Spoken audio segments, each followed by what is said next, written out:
اللہ کی مدد حاصل کرنے کا ذریعہ کیا ہے؟ ہم اللہ کی حمد و ثنا کیوں کرتے ہیں؟ آئیے ان سوالات کے جوابات جانتے ہیں آج کے ایپیسوڈ میں۔ بسم اللہ الرحمن الرحیم۔ ناظرین محترم، السلام علیکم ورحمۃ اللہ وبرکاتہ۔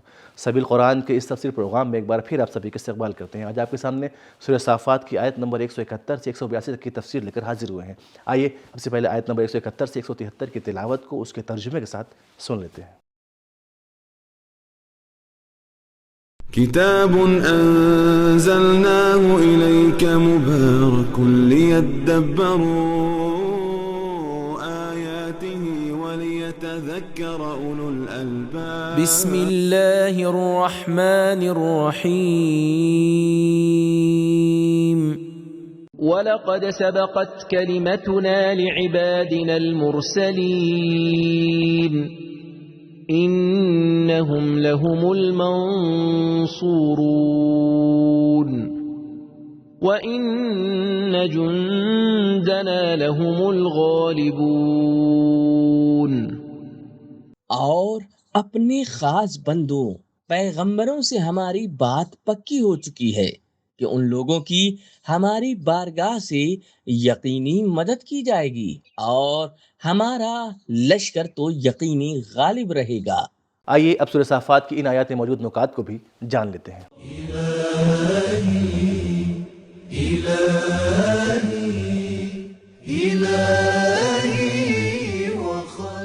نکات اس سورہ میں جناب نوح، ابراہیم، موسیٰ، ہارون، الیاس، لوط اور یونس جیسے نبیوں کی داستانیں بیان ہوئیں۔ یہ آیت ان انبیاء کے قطع نامے اور ان کے کام کے انجام کو بیان کرنے کی حیثیت رکھتی ہے، جو کہ پیغمبر اسلام صلی اللہ علیہ وآلہ وسلم کے لیے تسلی اور مسلمانوں کے لیے حوصلے کا سبب ہے۔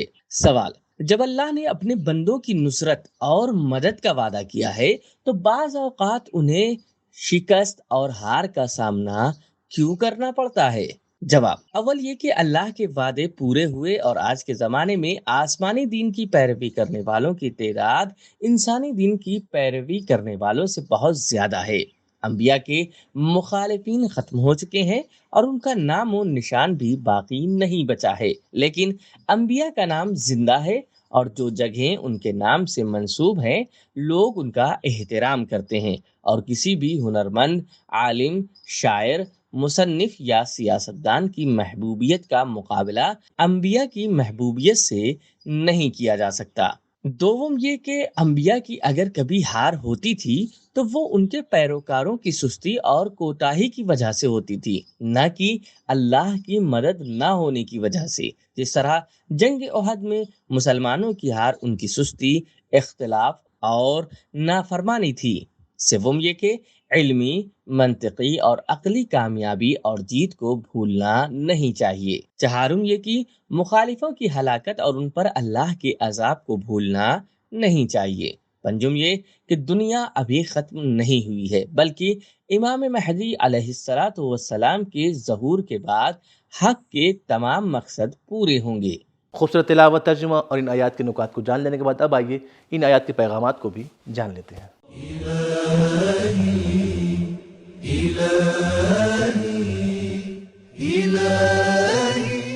پیغام نمبر 1: انبیاء کی مدد کرنا اللہ کی سنت ہے۔ نمبر 2: انسانوں کا مستقبل انبیاء کی جیت اور ان کے دشمنوں کی ہار ہے۔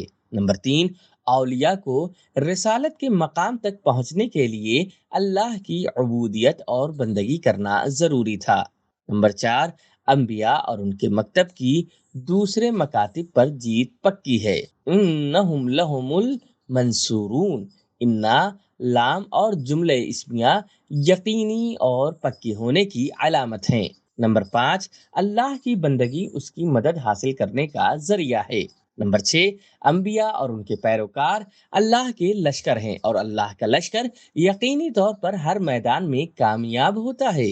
اب آئیے سورہ صافات کی آیت نمبر 174 سے 182 تک کی تلاوت کو اس کے ترجمے کے ساتھ سن لیتے ہیں۔ فتول عنهم حتى حين وأبصرهم فسوف يبصرون أفبعذابنا يستعجلون فإذا نزل بساحتهم فساء صباح المنذرين وتول عنهم حتى حين وأبصر فسوف يبصرون سبحان ربك رب العزة عما يصفون وسلام على المرسلين والحمد لله رب العالمين۔ تو اے رسول تم ان سے ایک خاص وقت تک منہ پھیرے رہو اور ان کو دیکھتے رہو تو یہ لوگ خود عنقریب ہی اپنا نتیجہ دیکھ لیں گے۔ تو کیا یہ لوگ ہمارے عذاب کی جلدی کر رہے ہیں؟ پھر جب عذاب ان کی انگنائی میں اتر پڑے گا تو جو لوگ ڈرائے جا چکے ہیں ان کی بھی کیا بری صبح ہوگی۔ اور ان لوگوں سے ایک خاص وقت تک منہ پھیرے رہو اور دیکھتے رہو، یہ لوگ تو خود عنقریب ہی اپنا انجام دیکھ لیں گے۔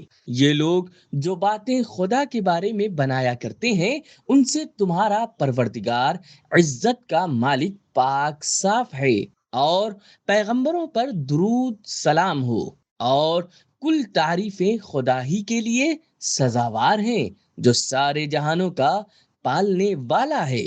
اب آئیے سورہ صافات کی ان آیات میں موجود پیغامات کو بھی جان لیتے ہیں۔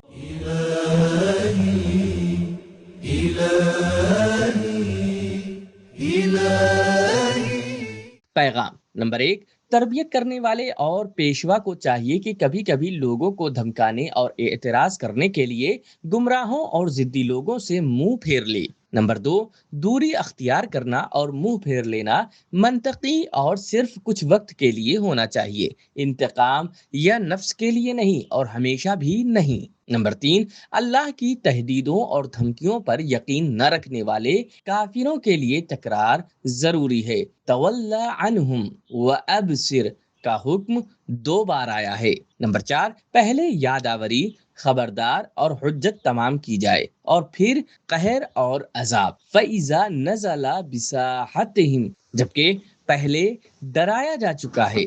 نمبر 5، پروردگار عالم اسی دنیا میں ہر دھرموں کو ہار کا مزہ چکھائے گا اور تم لوگ جو مومن ہو ان کی عاقبت کو دیکھو گے۔ نمبر 6، تمام عزتیں اللہ کی ہیں۔ نمبر 7، مشرکین جن چیزوں کی نسبت اللہ کی طرف دیتے ہیں اور جن چیزوں کو اللہ کی صفت بتاتے ہیں وہ اللہ کے مقام عزت اور ربوبیت کے مناسب نہیں ہیں۔ نمبر 8، اللہ تمام خوبصورتیوں اور کمالات کا سرچشمہ ہے۔ نمبر 9، صرف اللہ تعریف کے قابل ہے۔ نمبر 10، اللہ ساری دنیا کا مالک اور تدبیر کرنے والا ہے۔ نمبر 11، ساری دنیا کمال اور ترقی کی طرف رواں ہے۔ نمبر 12، دنیا۔ تو ناظرین، ہم نے جانا کہ اللہ کی مدد حاصل کرنے کا بہترین ذریعہ اس کی بندگی کرنا ہے، اور دنیا اللہ کی ربوبیت کا مظہر اور جلوہ ہے، اور اللہ کی ربوبیت کا تقاضا یہ ہے کہ اس کی حمد و ثنا کیا جائے۔ تو ناظرین، سورہ صافات کی تفسیر کا یہاں اختتام ہوا۔ جلد حاضر ہوں گے ایک نئے سورہ کی تفسیر کے ساتھ، تب تک کے لیے خدا حافظ۔ سبیل قرآن، قرآنی سماج کی پہچان۔